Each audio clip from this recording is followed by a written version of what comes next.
My phone pinged as I was signing Leo out of daycare. I glanced at the screen, expecting a routine message from my husband about dinner plans. Moving to Spain with Jackie. I've transferred our savings to my private account. Good luck paying rent. My hands froze mid-signature. Leo tugged at my sleeve, oblivious to how our lives had just imploded. Mommy, did you bring my dinosaur snacks today? I forced a smile, completed the sign-out sheet, and typed a response while my mind screamed in disbelief. Thanks for the update. 3 words that masked the hurricane of emotions threatening to overwhelm me. Jackie was his administrative assistant. Our savings represented 8 years of careful planning and sacrifice. The rent on our Chicago apartment was due in 3 days. My name is Suzanne Mitchell, 37 years old, mother to 4-year-old Leo, and apparently soon-to-be ex-wife of David Mitchell, who had just abandoned us with the casual cruelty of a text message. What I wanted was painfully simple: stability for my son, the dignity of financial security, and the chance to build a life not constantly undermined by David's impulsive decisions. Standing in my way was the immediate crisis of survival: how to keep a roof over our heads when our savings account had been pillaged. "Where's Daddy?" Leo asked as we walked to the car, his small hand trusting in mine. "Is he making spaghetti tonight?" "Daddy's on a trip," I answered, the first of what would likely be many carefully constructed half-truths. "We'll have pizza instead." At home, I tucked Leo in front of his favorite cartoon while I called the bank. The polite representative confirmed my worst fears. David had indeed transferred the entire balance, $42,731, from our joint savings to an account under his name only. Since both our names were on the joint account, there was nothing they could do. It wasn't technically theft in the eyes of the banking system. I opened our checking account online, hoping David had overlooked our day-to-day funds. The balance read $347.12. Our rent was $2,200. As the reality of our situation sank in, my phone lit up with a call from David's mother, Beatrice. "Suzanne, what have you done?" she demanded without preamble. "David says you're refusing to let him see Leo." I struggled to process her words. "What? David just told me he's moving to Spain. He's cleaned out our accounts." "Don't lie to me," she snapped. "He showed me the text messages. You're threatening to keep Leo from him unless he pays you more alimony. I've raised a better son than that, and he won't be bullied." As Beatrice continued her tirade, a sickening realization dawned. David wasn't just abandoning us. He was actively creating a fictional narrative where I was the villain. And based on the conviction in his mother's voice, she believed every word. This wasn't just about survival anymore. It was about truth, justice, and my son's future. David and I met 9 years ago at a publishing conference in New York. I was an ambitious editor at Horizon Books, while he was working in marketing for a rival publisher. He pursued me with the same charismatic intensity that initially made him successful in his career: handwritten notes, thoughtful gifts, ambitious date plans. Within 6 months, we were married in a small ceremony overlooking Lake Michigan. The first years were good ones. We moved to Chicago for my promotion to senior editor, and David easily found a marketing position at a local firm. We bought a modest condo, traveled occasionally, and planned for our future. When Leo was born 4 years ago, we agreed I would take a step back from work to focus on motherhood while David's career supported us. I transitioned to freelance editing, working from home around Leo's schedule. The shift in our financial dynamic coincided with subtle changes in David's behavior. Small expenses would appear on our credit card without explanation. He began working later, citing the need to make up for your reduced income. His mother, who had always viewed me as somehow beneath her son, became more involved in our lives, often undermining my parenting decisions when she visited. "Leo needs a firmer hand," she would say, while David remained silent. "Suzanne is too soft with him." 2 years ago, we sold our condo and moved to a rental apartment, after David convinced me we could use the equity to invest in his friend's startup. The investment failed within 8 months, but David's explanations about market volatility seemed plausible enough. When I suggested returning to full-time work, he insisted it wasn't necessary and that Leo needed me at home. "Trust me," he would say. "I've got everything under control." I did trust him, though doubts occasionally surfaced. Like when I discovered receipts for dinners on nights he claimed to be working late, or when he became defensive about his phone, keeping it face down and taking calls in another room. Each time, his explanations seemed just reasonable enough to quiet my suspicions. 3 months ago, David announced he'd been offered a promotion that would require occasional international travel. The increased income would help rebuild our savings, he explained. Around the same time, he mentioned Jackie, a new administrative assistant who was amazingly efficient at organizing his schedule. Last week, I found a Barcelona travel guide hidden in his desk drawer. When I asked about it, he laughed it off. The team might open a European office someday. Just doing some preliminary research. I accepted his explanation, ignoring the slight tremor in his voice and the way his eyes didn't quite meet mine. That travel guide should have been my wake-up call. Instead, it became just another warning sign I chose not to see clearly until it was too late. The day after David's devastating text, I dropped Leo at daycare and headed to David's office, determined to confront him in person. Surely he wouldn't simply vanish without properly dissolving our marriage or making arrangements for Leo. The David I married wasn't cruel. Impulsive sometimes, but not heartless.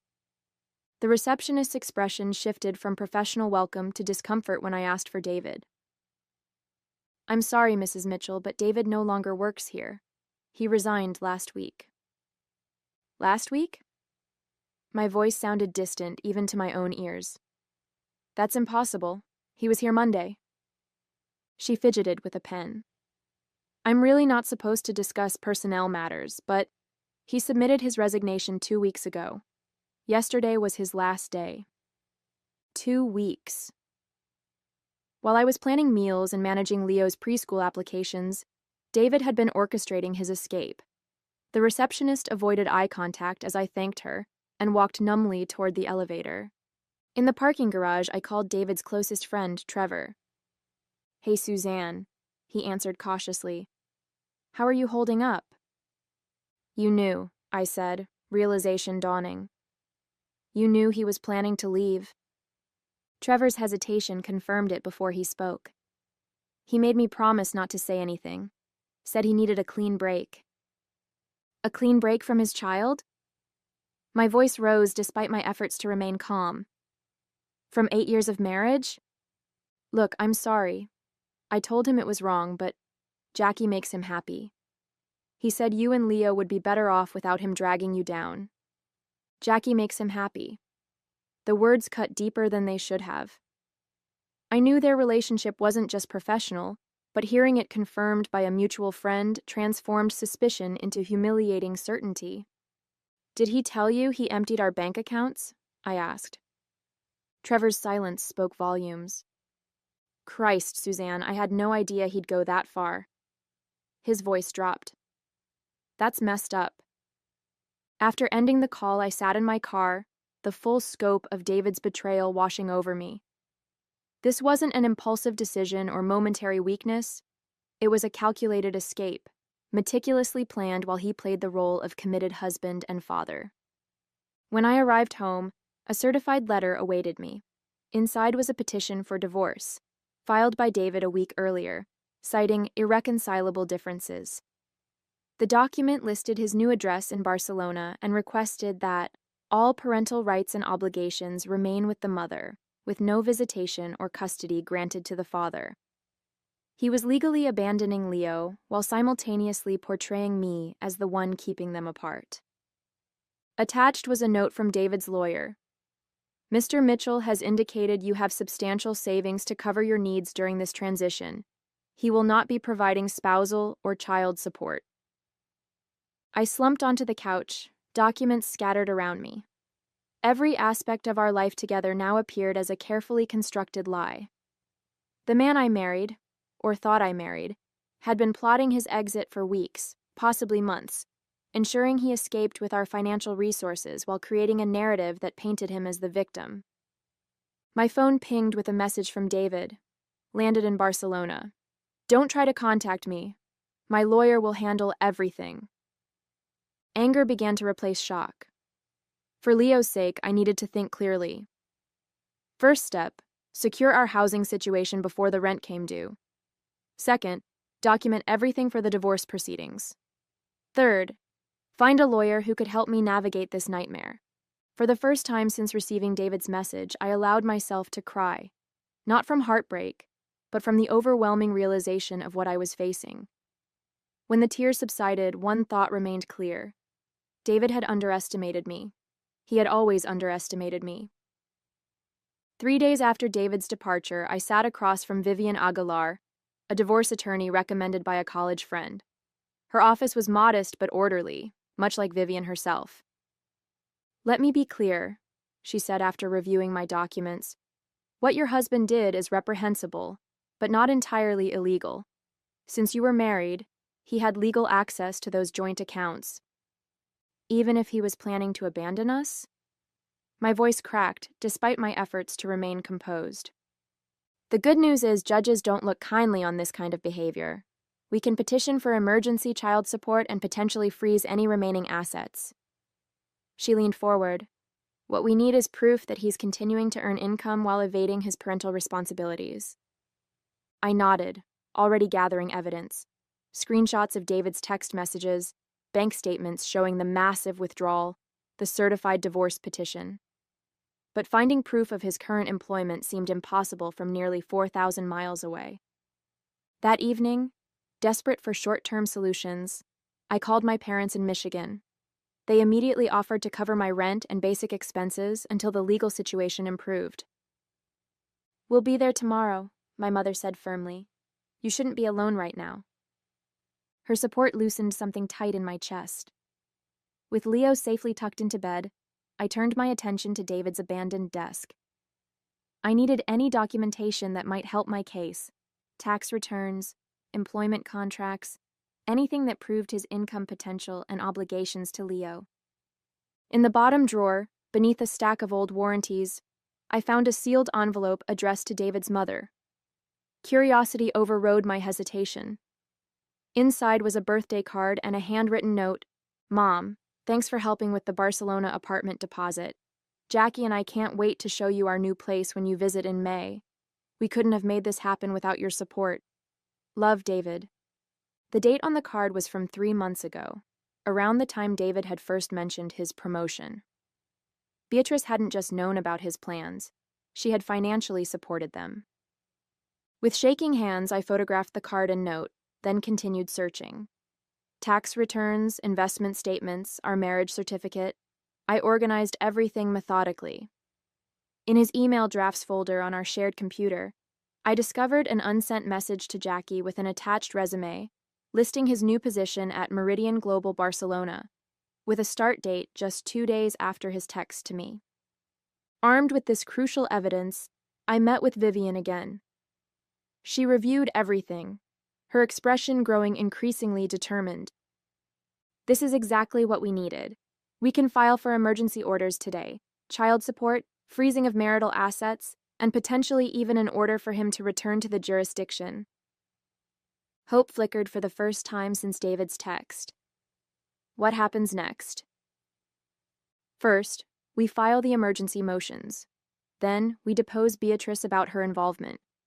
If David has started working in Spain while abandoning his child, we'll make sure the court understands exactly what happened.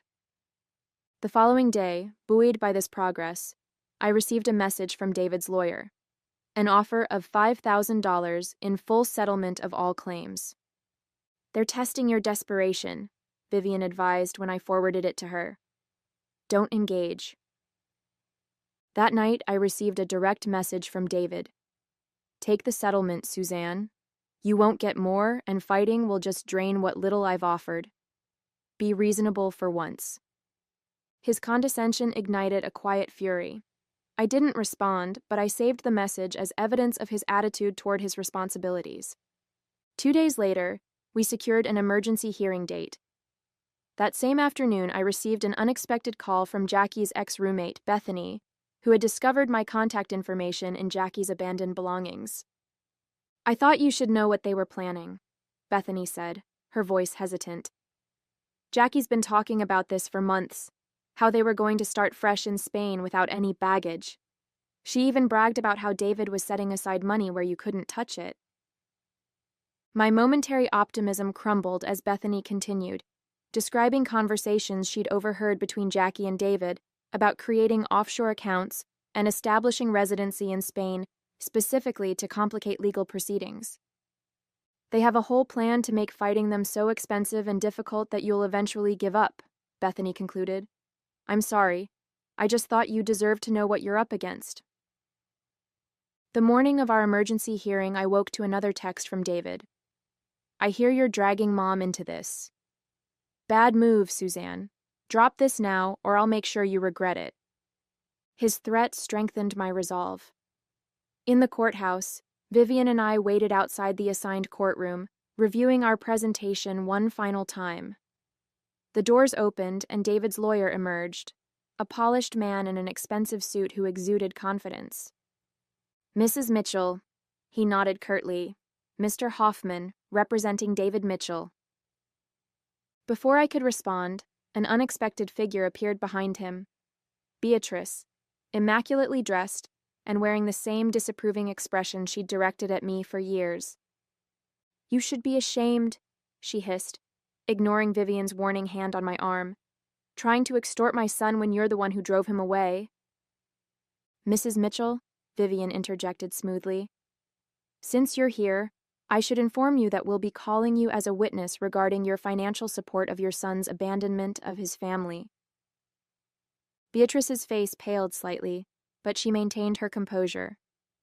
I have no idea what you're talking about. The hearing proceeded with clinical efficiency. The judge listened to both arguments, reviewed our evidence of David's withdrawal of funds and new employment, and granted our emergency motions. David would be required to provide immediate child support and return a portion of the marital assets while the case proceeded. It felt like a significant victory, but Beatrice's unexpected appearance troubled me. Why had she flown to Chicago for a routine emergency hearing? That question was answered the next day when I received a call from an unknown international number. Is this Suzanne Mitchell? A woman's accented voice inquired. Yes, who's calling? My name is Lucia Vega, HR Director at Meridian Global Barcelona. I'm calling about your husband, David Mitchell. My heart raced. Yes? We received your email about his employment situation. I wanted to inform you that Mr. Mitchell no longer works for Meridian Global. He was terminated yesterday.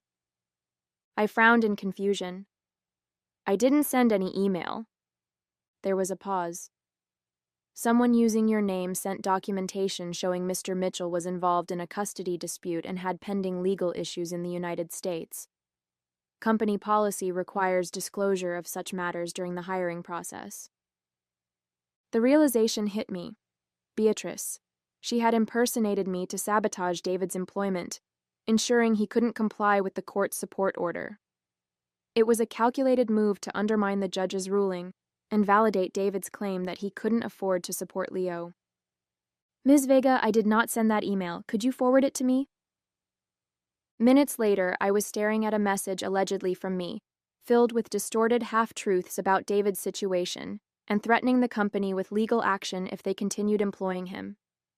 The email included copies of our personal documents, some of which I'd only recently gathered from my attorney. My apartment had been untouched, which meant only one person could have accessed those documents, Beatrice, during her visit to support me after David left. I immediately called Vivian, who validated my suspicions. This is identity fraud and interference with a court order. We need to document everything and file additional motions. While we were developing this new strategy, my phone rang again. David, calling directly for the first time since his departure. You vindictive bitch, he snarled without preamble.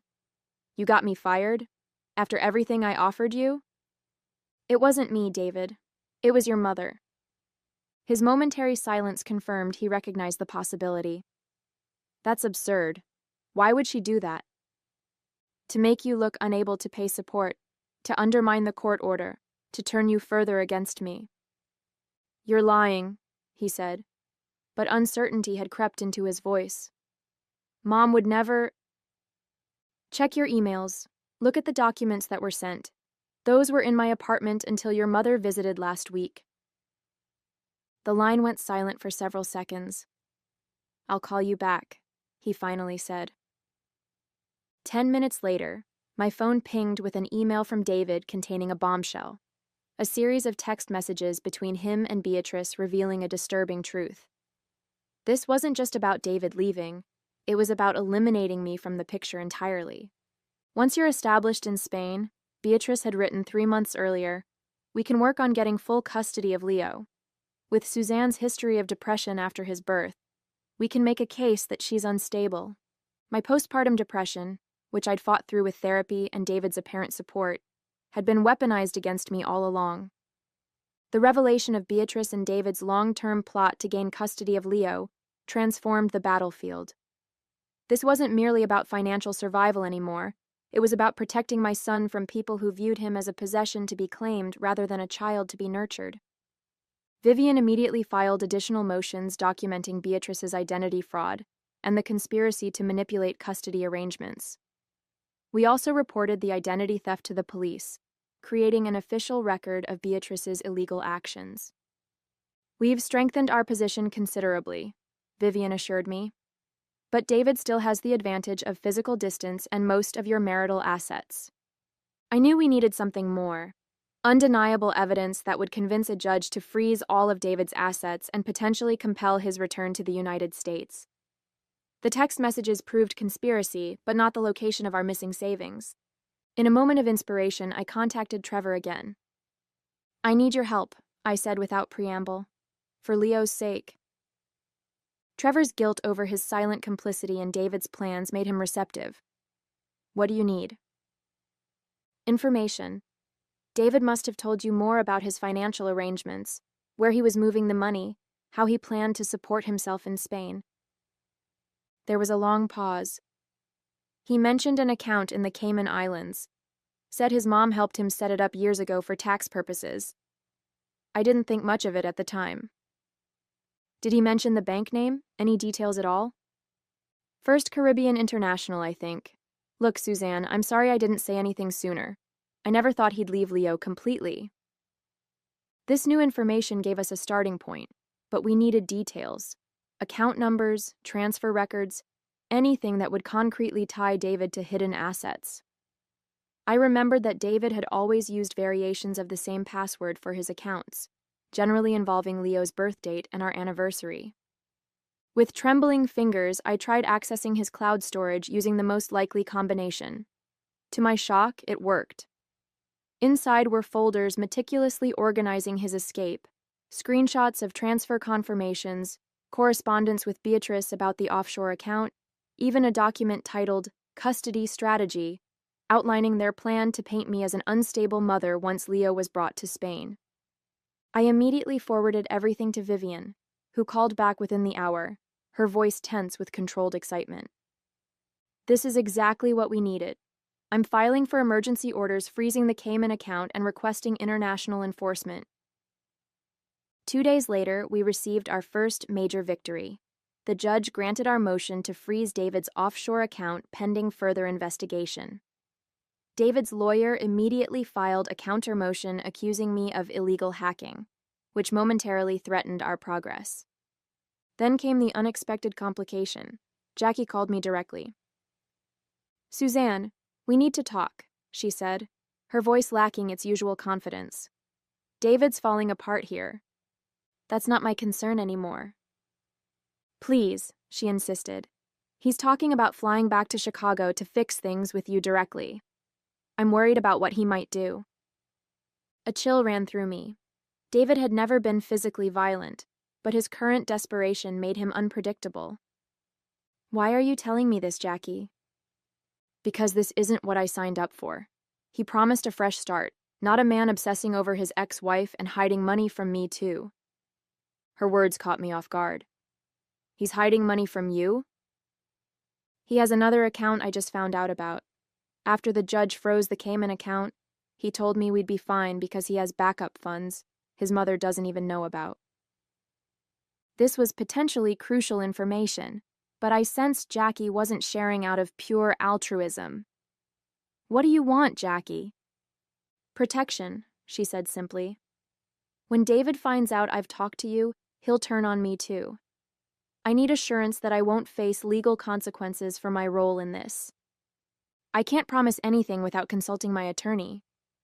"Then figure it out quickly," she replied, "because David booked a flight to Chicago for tomorrow. And Suzanne? He seemed different when he told me. Scary different." After consulting with Vivian, we crafted a proposal: immunity for Jackie in exchange for complete documentation of all accounts and a sworn statement about David and Beatrice's conspiracy. Jackie agreed immediately, sending bank statements showing a second account in Liechtenstein containing the bulk of our marital assets, over $200,000. With this final piece of evidence, we secured an emergency restraining order just hours before David's scheduled arrival in Chicago. When his plane landed, airport security would be waiting. David's return to Chicago unfolded exactly as we had planned. Airport security detained him upon landing, serving him with both the restraining order and court summons for an emergency hearing the following morning. His phone call to me from the airport security office vibrated with barely controlled rage. "What the hell is this, Suzanne?" "I came back to work things out." "With a one-way ticket and no hotel reservation?" I countered, Jackie's intelligence having proved accurate. "The court hearing is at 9 tomorrow. I suggest you find a lawyer." In the courtroom, David appeared disheveled and defensive, clearly unprepared for the mountain of evidence we presented: the offshore accounts, the identity fraud, the custody conspiracy, and most damning, Jackie's sworn statement detailing how he had planned the abandonment for months while systematically hiding marital assets. The judge's expression grew increasingly severe as Vivian methodically built our case. When she presented the custody strategy document outlining their plans to use my postpartum depression against me, David visibly wilted. "Your Honor," Vivian concluded, "we request immediate return of all marital assets, full custody of the minor child to my client, supervised visitation only for the father, and a forensic accounting of all funds hidden by Mr. Mitchell and his mother." When David's hastily retained attorney attempted to paint me as the aggressor who had forced David to protect his assets, the judge cut him off. "Counsel, I've reviewed the evidence. Your client systematically defrauded his wife, abandoned his child, and conspired to manipulate this court. Save your creative interpretations." The judge's ruling was comprehensive. All identified accounts were frozen and placed under court supervision. David's passport was confiscated pending resolution of the financial issues. Temporary full custody was granted to me, and a referral was made to the district attorney's office to investigate potential criminal charges against both David and Beatrice for identity fraud and conspiracy. As David stared at me across the courtroom, I met his gaze steadily, no longer the desperate woman he had expected to find.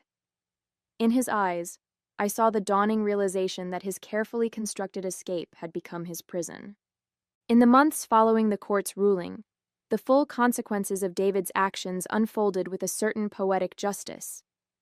The forensic accounting uncovered not just our marital assets, but additional funds Beatrice had hidden for tax purposes. Both faced civil penalties. Beatrice was also charged with identity fraud for impersonating me to Meridian Global.